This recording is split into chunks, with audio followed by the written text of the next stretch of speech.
السلام عليكم ورحمة الله تعالى وبركاته. مرحبا بكم في قناتكم مشروعي للخياطة. ما زلنا مع خياطة قنادر كتان لصيف 2024 بإذن الله. خفاف ظراف وسامبل. نبداو على بركة الله. رايحين نديرو قياس يلبس من القياس الصغير حتى الاكس ال.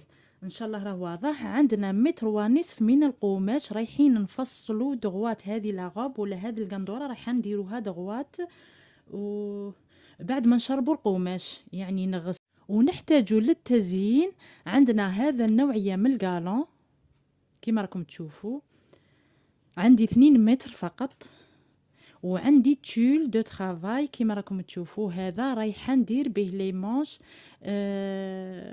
تزيين لي مانش فقط بالتزيين. هذا اختياري كذلك. نحتاج منه 4 متر او اقل. ان شاء الله راه واضح. نبدا نطوي القماش. هذا هو القماش تاعي بعد ما غسلته.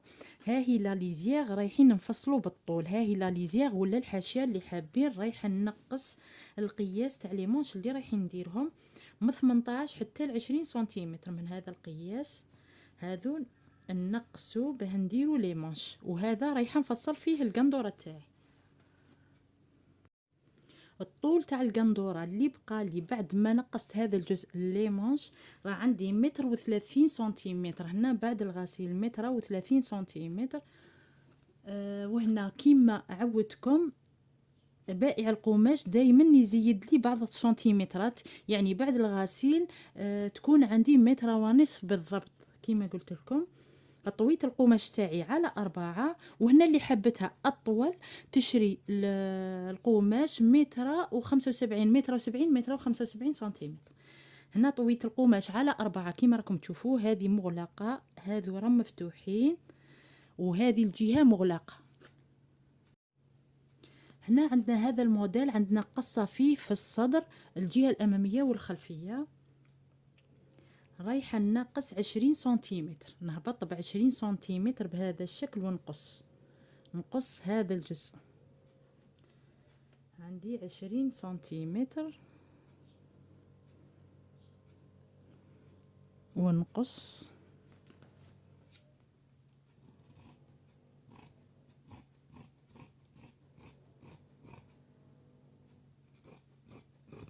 ورايحة ندير كشكاشة ولا لي بلي في الجهتين الأمامية والخلفية. رايحة نجبد بهذا الشكل هنا ونشوف الكشكاشة. رايحة ندي 8 سنتيمتر هكذاك، 8 سنتيمتر. نترك هنا 8 سنتيمتر كيما راكم تشوفوا.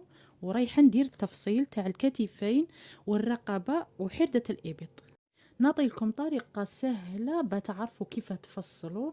هنا ينقص 1 سنتيمتر من الخياطة من الجزء السفلي، و1 سنتيمتر من الجزء العلوي. من الأحسن نوضعيهم بهذا الشكل بيجيك القياس تاعك ثابت. وهنا على حساب ما راكي حابة. هنا عندي 8 سنتيمتر، قادرة تزيدي وقادرة تنقصي لأن عندي زيادة. ندي قياس الكتفين. هنا راه مطوي على 4. هذا راه الجهة المغلقة، الجهة المغلقة، وهذه الجهة المفتوحة. بنكرر لكم بتفهموا أحسن. ندي قياس الكتفين 19 سنتيمتر ونعين نقطة. قياس الرقبة 8 سنتيمتر، إلا حبتها مفتوحة من 9 حتى 10 سنتيمتر. عندي قياس الرقبة الخلفية 5 سنتيمتر، وندير تقويصة بهذا الشكل. ندير تقويصة. الرقبة الأمامية حبتها مسطورة دي 16 سنتيمتر، حبتها مفتوحة 18 سنتيمتر. هنا 18 سنتيمتر إلا حبت ديريها مفتوحة.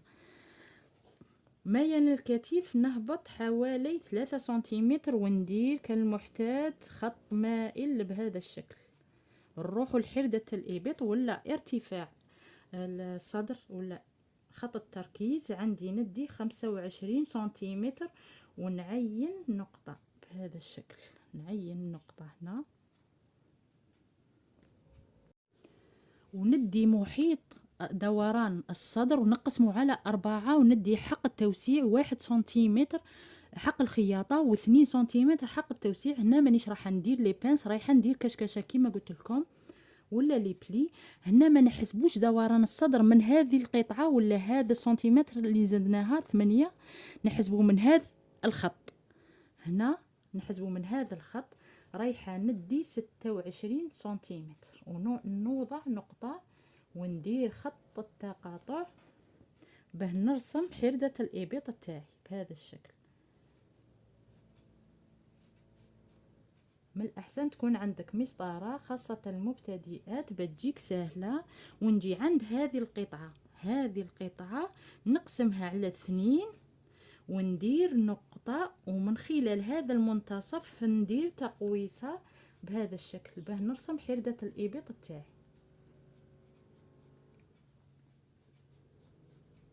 بهذا الشكل. نعطيكم هنا الارتفاع بالتقريب عندي 4 سنتيمتر. وهنا اللي مايش فاهمه حردة الإبط تدخل قوائم تشغيل دروس مشروعي للخياطة، الدرس على ما أظن 11 توجدي فيه حردة الإبط وتطابقيها مع ليمونش بهذا الشكل. ونروح الآن نفصل. قبل ما نفصل نسيت الرقبة، هنا رايحة نديرها ان في، رايحة نديرها بالتزيين كأنها كاشكور. ديري في ومن بعد ديري التقويصة. المبتدئات نسيتهم سمحولي.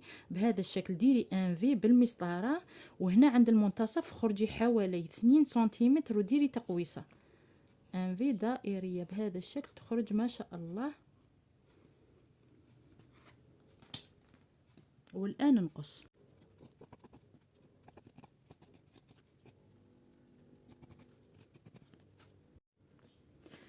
وهنا الخصر ما عيناش النقطة تاع الخصر، نجي من هذه النقطة هنا نهبط حوالي 14 سنتيمتر من هذا الخط تاع الصدر، 14 سنتيمتر.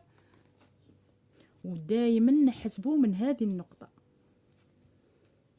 من هذه النقطة حوالي 21 ولا 22 سنتيمتر. يعني نديرو هنا تقويصة ولا نحكم ندير الخطوط بهذا الشكل، ونروح بخط مائل حتى نلحق الجهة السفلية ونطلعو حوالي 4 سنتيمتر من الجهة السفلية، يكون هذا الشكل. والآن ننزع الجهة الخلفية على الأمامية ورايحة نفصل الرقبة وننقص 1 سنتيمتر من حردة الإبط كالعادة. الحرارة شديدة جدا.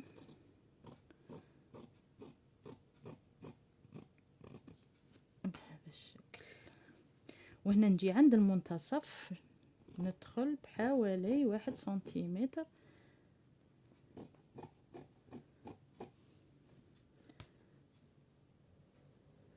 وهنا كذلك.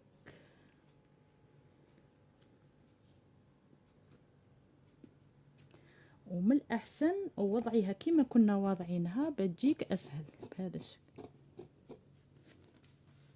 هذه الجهة الأمامية نتركها مع الجهة الأمامية.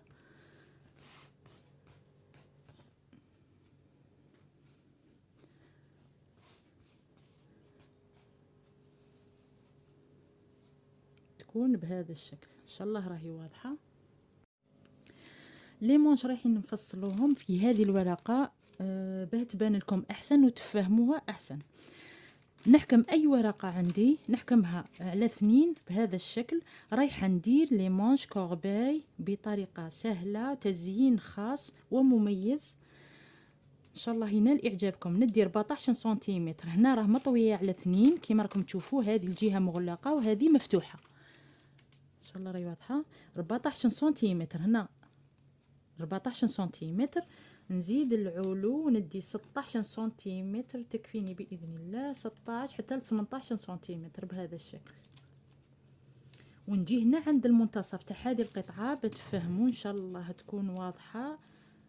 هنا ندير خط بهذا الشكل باه نسهل لكم. هنا فقط ديري خط بهذا الشكل، وهنا نطلعوا حوالي من 6 حتى 7 سنتيمتر. نوضع نقطة هنا عند المنتصف تاع هذه القطعة ونديروا كأنها دائرية بهذا الشكل، نقوسوها بهذا الشكل. انا بالتقريب عيني هي ميزاني، نحاول نبسط للمبتدئات فقط بهذا الشكل. ان شاء الله راه واضح. ونجي هنا ندي 4 هنا اختياري باه نديرو التول تاعنا 4 حتى ل5 سنتيمتر. توضعي نقطة بهذا الشكل، نجي هنا كذلك من 4 حتى ل5 بنفس القياس، وندير خط مستقيم بهذا الشكل عند الجهة هنا المغلقة كيما راكي تشوفي بهذا الشكل. من الأحسن مسطرة بتجيك أحسن. والآن نقص.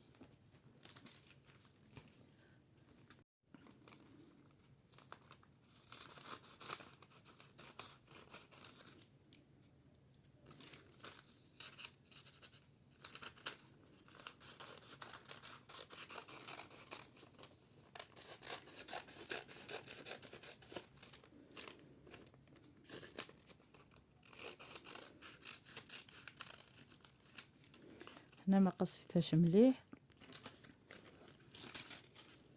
هذا هو الشكل تاع المانش تاعي. هذا تول رايحه ندير تول في هذا الوسط هنا تول، وهذا من القماش هذا. يعني رايحه نفصل الاول في القماش هذو القطعتين هذو ونديرهم دوبلي، يعني باه يجي نظيف الخياطه تاعو نظيفه ويجي واقف باذن الله. حكمت هذه القطعه ولا القماش اللي نقصناه تاع لي مونش، حكمته طويته على 4 كيما راكم تشوفوا. ها هو القياس تقريبا راه عندي 25 سنتيمتر، هنا راه على 4. ونزيد كذلك نطويه على يكون عندنا 8 قطع 8، يعني كل قطعة من هذو تاع المانش هذه تكون دوبلي، تكون 2، يعني يكونوا هذا هما. وهذه نتركها نفصل عليها تشيل ان شاء الله راه واضح. نحكم بهذه الطريقة نوضحها، نحكمها بالدبابيس احسن باه ما تبوجيش. ونفصل كيما راكي تشوفي. ولا نحكم الطباشير وندير التقويصه تاعي عادي بهذا الشكل. وهنا ما ننساش حق الدونتيل اللي راني رايحه نديرو، ولا كفه الا حابه ديري كفه قادره زيدي القماش تاعك هنايا. وهنا نزيد لاني رايحه ندير خياطه هنا تاع تشول كيما راكي تشوفين. نزيد 1 سنتيمتر من هذه الناحيه وفي التشول كذلك ان شاء الله راه واضح. ونروح نفصل.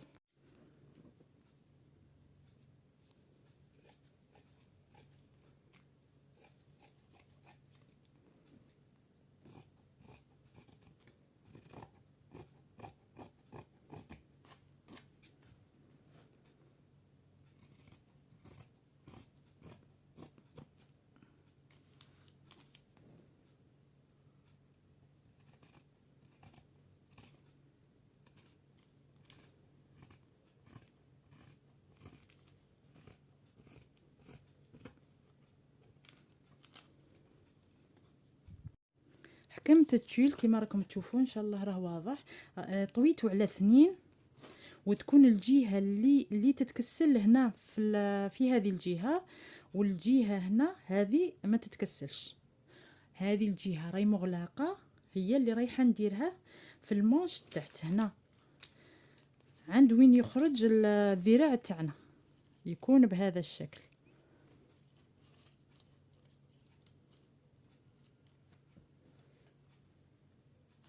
ندير قطعتين بهذا الشكل على كذا. قلت لكم ما تحتاجوش بزاف في التول.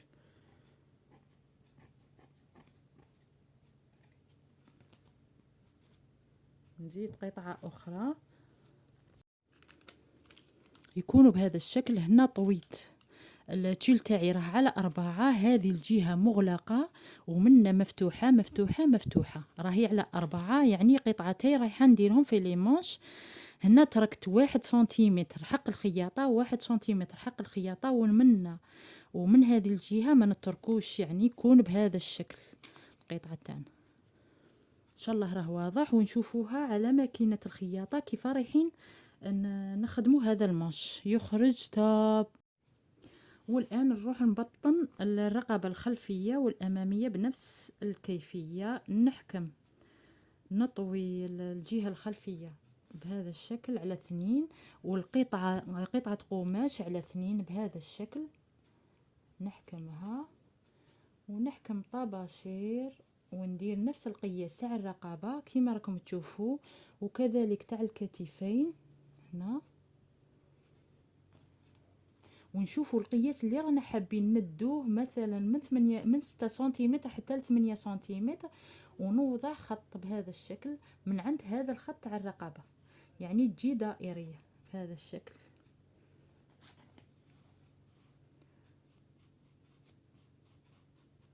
هذه تسفاج تاع الرقبة الخلفية، قادرين نزيدوا فيها وقادرين نتنقصوا، هذا اختياري، وقادرين تبطنوا بالبي.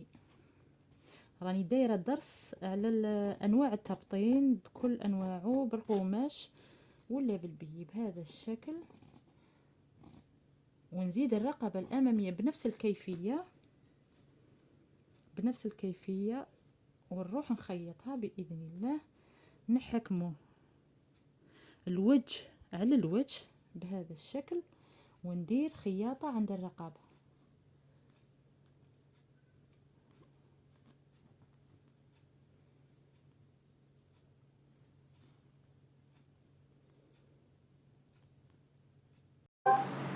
اول حاجه رايحه نبطن الجهه الاماميه للرقبه. جبت بقايا القماش ولاقيتهم كما راكم تشوفوا، ودرت قطعه تكون دوبلي، رايحه نديرها دوبلي باه ندير خياطه مخفيه في الكتفين كما عودتكم. واللي مبتدئه او اول مره دخلت تشترك في القناه رايحه تشوف هذه الطريقه. هنا قادره تقصي ولا تتركيها كما راهي، توضعي الوجه على الوجه تاع هذه القماش، توضعي الوجه على الوجه ونديروا خياطه على بعد 0.5 سنتيمتر ولا 1 سنتيمتر.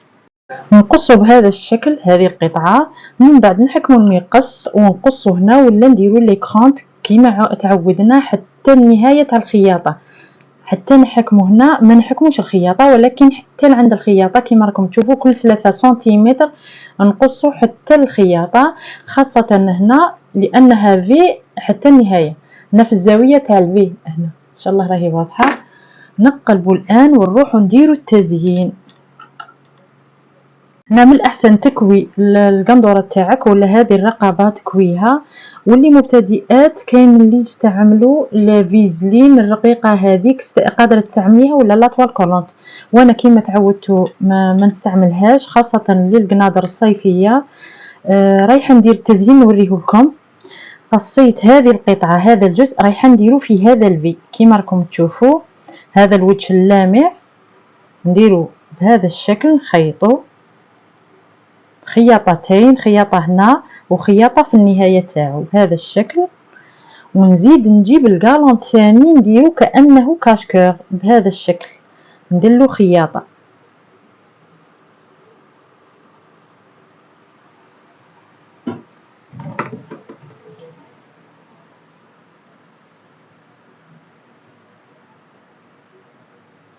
بعد ما نثبتو ونخيطو نجيب القطعه السفليه هذه، بما نطولكمش في الفيديو نجيب القطعه هذه الجزء السفلي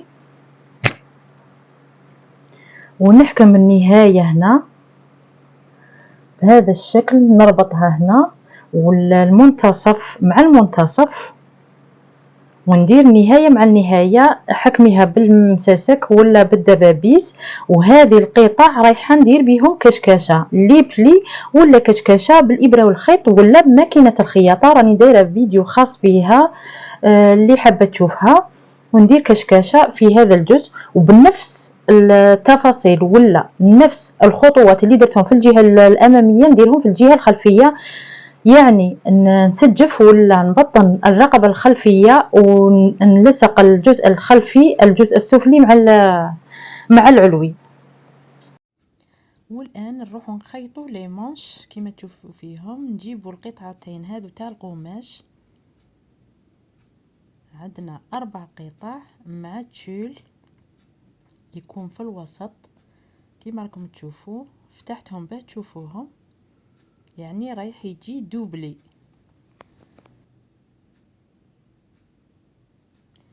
نجيب القالون اللي رايحه نديرو، نوضعه بهذا الشكل فوق القطعة الأولى والثانية للجهتين كما راكم تشوفوا. نوضع الوجه على الوجه ونبعد على الحافة تاع القماش بحوالي مليمترات فقط، ولا 0.5 سنتيمتر كما راكم تشوفوا. ثبتوا بالإبرة والخيط ولا بالخياطة، ونوضع القطعة الثانية تاع القماش فوقها كما راكم تشوفوا، وندير خياطة ونزيد القطعة الثانية ولا الجهة الثانية وندير خياطة.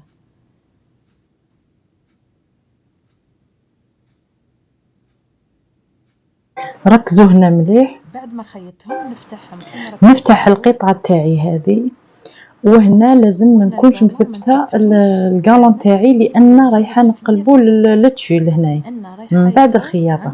هذه الناحيه مانيش ملصقتها هنايا. نطوي التشيل تاعي على 2 بالتساوي كما راكم تشوفوا فيه، ونوضعوا هنا عند الحافه تاع الخياطه. هنا عند الحافه تاع الخياطه بهذا الشكل. من الاحسن نحكمه بالدبوس كيما كتشوفي. لازم تشديه مليح بلا ما تشديه لانه يتكسل للجهه العلويه. هنا ما تكسليش. ونطوي هذه القطعه على هذه القطعه، نطويها بهذا الشكل ونخيط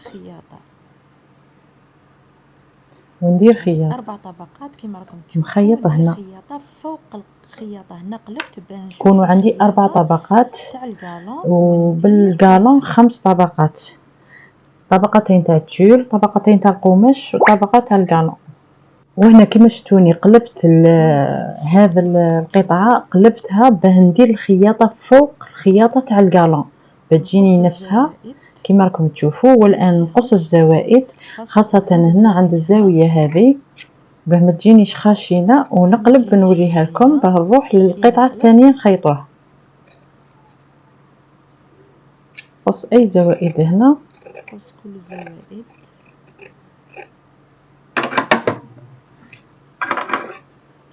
والان نقلب باه نشوفوها.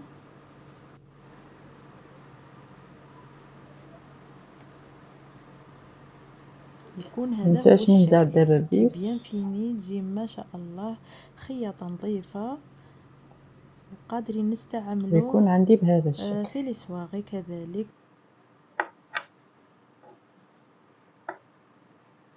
بهذا الشكل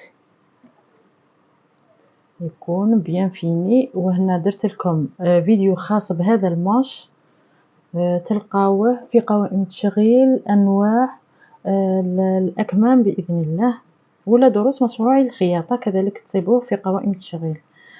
والان نروح للقطعه الثانيه، نفس الخطوات اللي استعملتهم.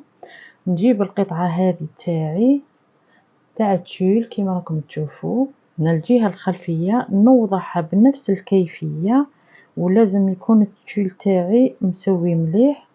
نحكمه كذلك بالدبابيس كما درت في هذه الجهه، ونقلب هذه وندير خياطه هنا. ان شاء الله راهي واضحه.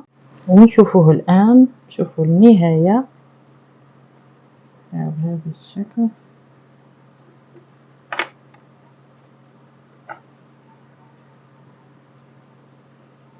هذا هو. وهنا قادرة تزينيه بالقالون كذلك.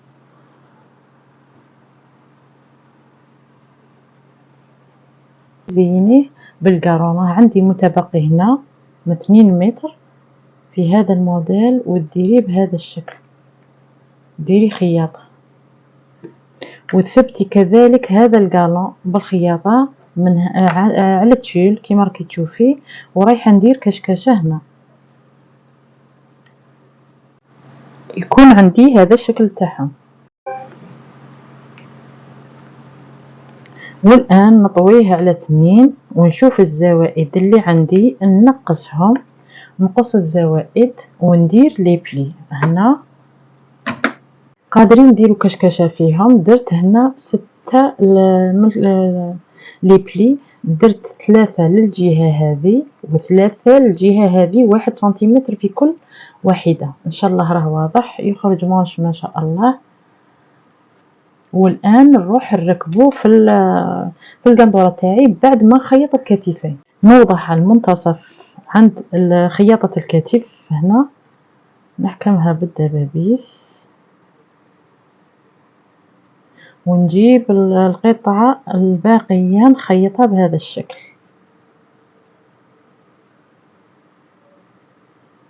بهذا الشكل يكون عندي بهذا الشكل بعد ما نخيطه. والآن نجيب قطعة بي من القماش ولا البي هذا اللي نشروه ونفتحوه كما راكم تشوفوا، ونديروا خياطة هنا في الطبقة الأولى هذه، في هذه الطاوية الأولى نديروا خياطة بهذا الشكل كاع لو تور تاع المانش تاعنا باه يجينا بيان فيني. وخاصة هنا هذه القطعة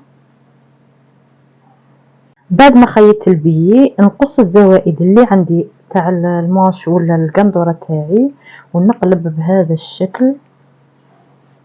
شوفوا هنا نقلب بهذا الشكل وندير خياطه.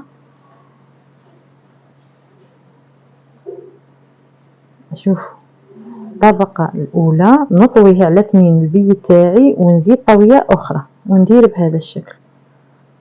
ان شاء الله راه واضح. ونخيط ولا قادره فتحه وحده بهذا الشكل وتخيطي.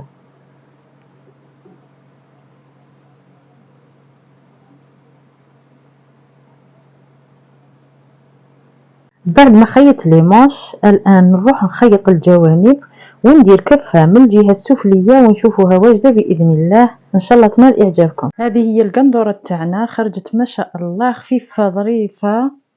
قادرين تستعملوا نفس الموديل ديروا في الشوازات، خاصه لي مانش موديل هايل وسهل. هنا درت له التزيين بلي بيرل كيما راكم تشوفوا، قادرين ترشوهم بلي بيرل الرقاق وهذو تاع المكوات، هذو لي بيرل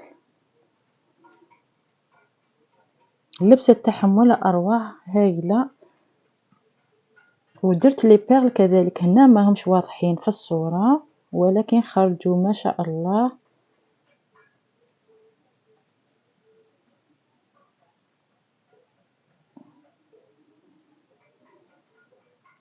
وهنا استعملت القالون كأنه كاشكور، ما تبانش وهي موضوعة هكذا، تبان في اللبسة تاعها ما شاء الله. واللي ما تعرفش لي بيرل دوك نوريهم لها عن قرب.